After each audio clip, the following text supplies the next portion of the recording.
Welcome back to another edition of my podcast, Human by AI. I have a very special guest today, Lindsay Myhre, but I'll let her introduce herself. So, Lindsay, tell us. All right. I'm Lindsay Myhre. I'm the CEO at STCU, headquartered in Liberty Lake. We are an organization of about $6.6 billion in assets and a little over 300,000 members. Yes. And Lindsay, I remember when I met you. It was probably about a year ago. Yes. I think you were the CFO. I was. Now you're the CEO. That's right. How does that feel, my lady, to go from CFO to the CEO? You know, it's one day at a time and a lot of listening and a lot of patience. Yes. But a lot of excitement and I believe very deeply in the credit union. I've been there 25 years. Yes. So getting to continue our strategy, getting to focus on our members and give back and be here for good is what we're all about. So it's been very exciting. Yes. This is what I love about the credit union movement is 25 years ago you joined. Yes. I have a feeling somewhere. I like to say I was 15. Yes.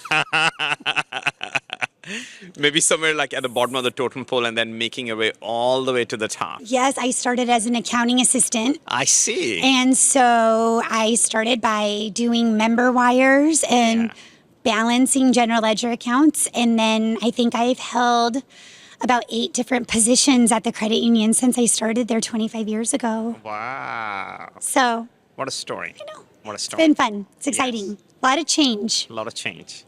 And talking about change, one technology that's changing everything is AI. Yes. So let's start there. So my first question to you, are you, as a person, AI skeptic or AI believer, and why? I am absolutely an AI believer. I support the change. I love efficiency. I love the way that it can support and help me through my day. I use it multiple times a day. I use lots of different platforms to resource information, provide me different options for maybe certain decisions. So I'm a believer. I see. Yes. And you're the first CEO I've met who said I use it multiple times in a day. Multiple times. I've already used it 5 times today. What? Yes. Can you give us one example? What should I have for lunch today?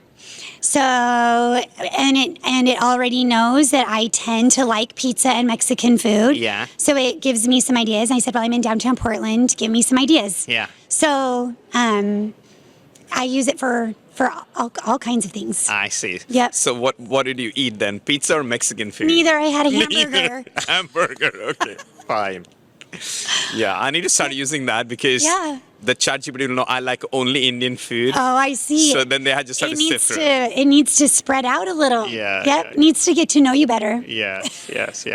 And I'm guessing the tool that you're using for lunch recommendations is that ChatGPT? I use ChatGPT and I use Grok.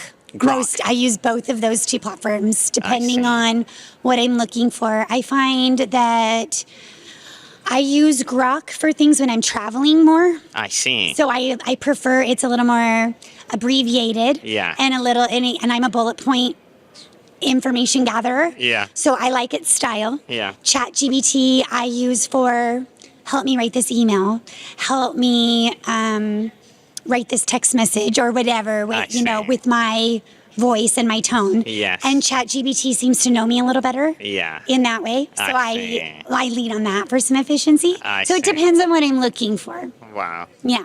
5 times today.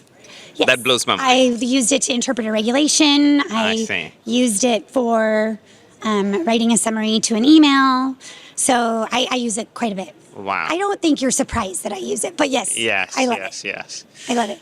So let's switch from Lindsay as a person to STCU. And within the credit union, have you started leveraging AI in any capacity? Yes. And where do you really feel, I know you love efficiency. Yes. Where does AI add efficiency versus really where humans can add value going forward?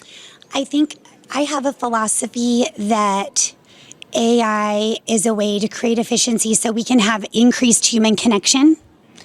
And so it's not about dehumanizing or making things so simple that our members don't have an experience.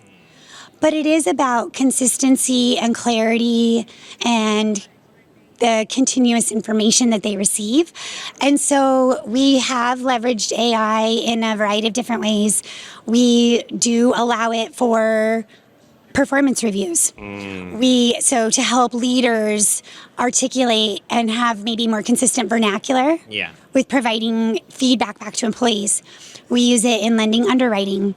We are starting to use it in member service. We will be using it more. Right now, we're still in exploratory and some beta testing, but leveraging our member procedures, things that we are doing to help our members. And our employees have a lot of things to remember. So how can they increase their access and get consistent information? So they're not using a 10-page job aid.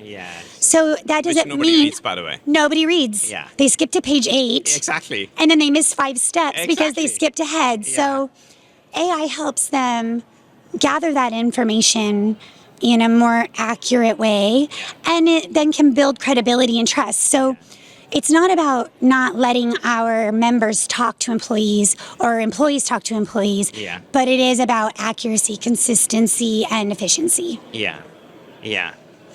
And then let's talk about human touch. I love what you just said. Okay. Ashish, it's not about removing that human-to-human connection. In fact, No. AI helps us build those connections deeper. So as sort of this unravels over the next few months and few years, where do you think AI really helps build deeper human connection, like between, let's say, your credit union employees and your members? Where are those connections happening or will happen deeper? Well, I think that the connections happen when you're in a mutual place of understanding. Then you can explore empathy. Then you can explore what are the real needs of a member and things like that. And I think that AI can help us get there faster and then can also help with what is that next question. At the end of the day right now, we have employees that probably still live in their parents' basements. We have employees that might only use P2P payments and have never had experience with our products and services or accounts. And I think that number of employees is increasing. So as you start increasing employee base who have a little bit less experience with real life examples, AI can help them build the connection with the member by leaning into product and service descriptions, product and service explained, so and how those things work together. So I think that it helps deepen connection because they can start with a mutual place of understanding. Without it, I think sometimes employees and our member consultants might have a harder time reaching the member with what their real need is. They may have a harder time understanding what the question needs to be. And I think AI can really, really help break down some of those barriers. On the flip side of that, I think that doesn't happen without upskilling employees. So I know something at STCU we're focused on is we're building a library of skills that will be upskilling our employees so that they aren't afraid, that they don't have fear of AI, so that they understand it's a tool and that they have these other skills and competencies that they can build so that they can then lean on AI to support them rather than compete with them. And so that is a big initiative that we're taking on to really try to help support that marriage of AI and human connection. And for me, the aha moment was when you said, can AI help the employee? What should be the next question to be asked? You can train all day long, and you can do storytelling sessions, or you can do practice conversations.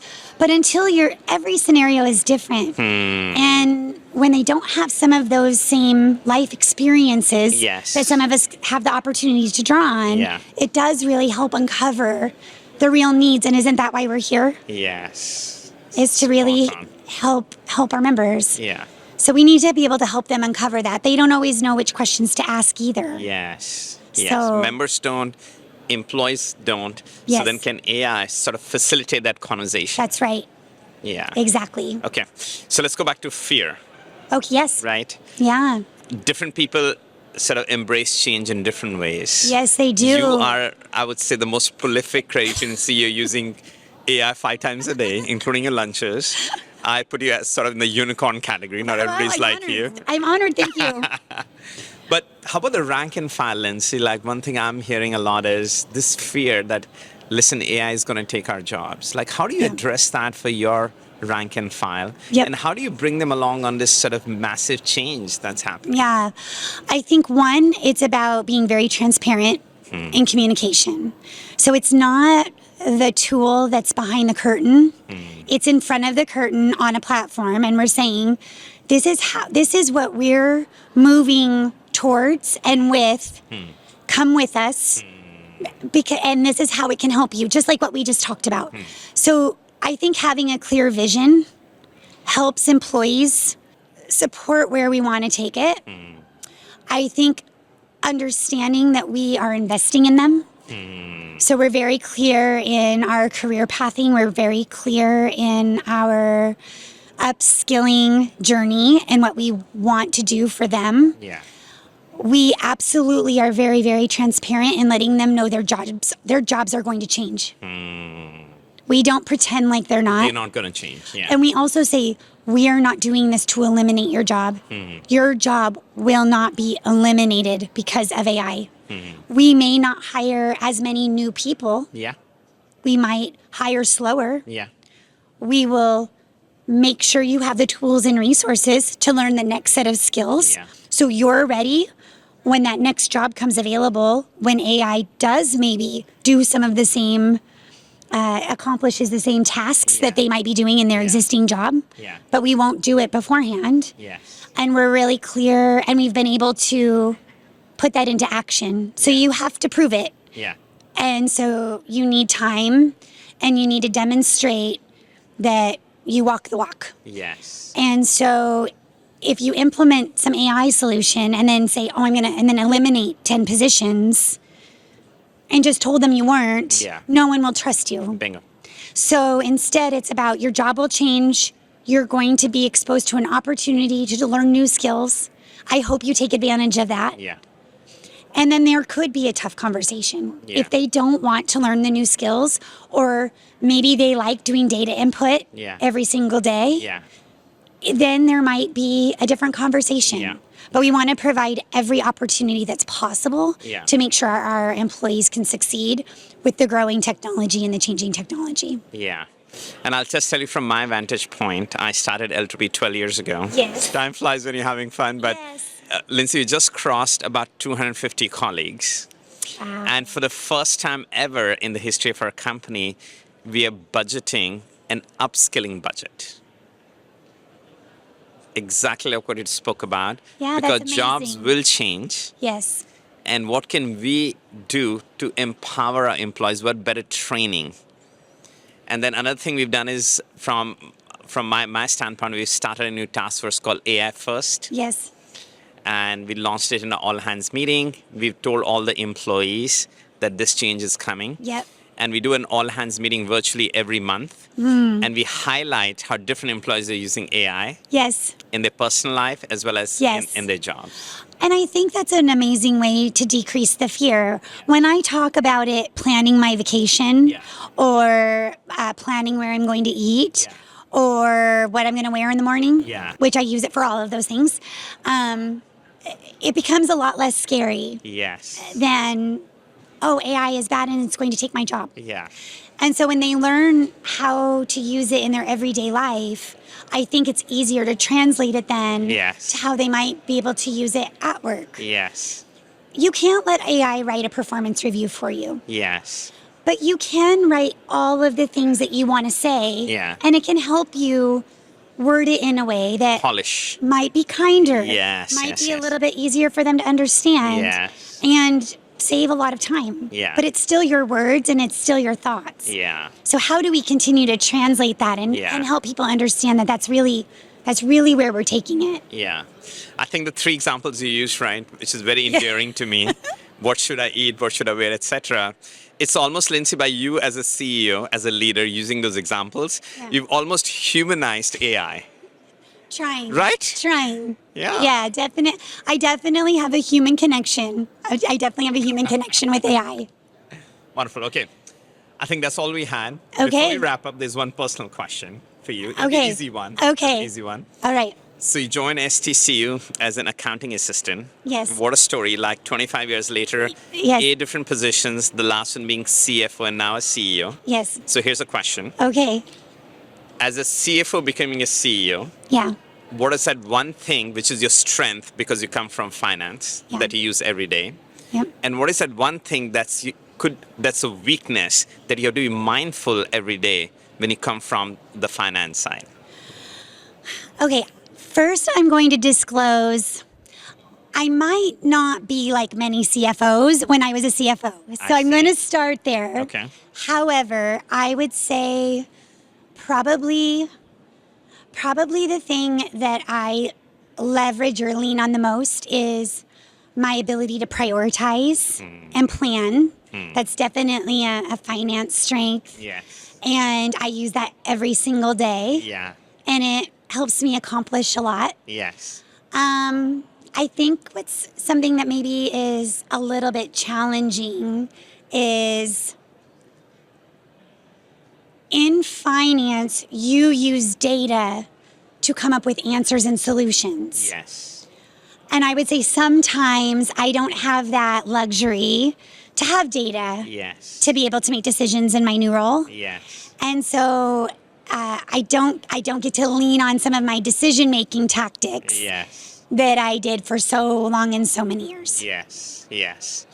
So I'll tell you, this is a continuous battle within me. Yes. I'm the founder and CEO. And what has happened when you start a new company from scratch? Yes. A lot of the decision making you do is intuition based. Yeah. So you go talk to a bunch of people, you start identifying patterns. In the early stages of company, in a company small days, either little data or no data. Yes. So a lot of what you become good at is trusting your intuition and gut. My challenge, dear Lindsay, is the opposite. Eltropy has now reached a place where we have lots of data. That's right. Etc. That's right. So how do I switch from a purely or mostly intuition-based decision making to a data-based?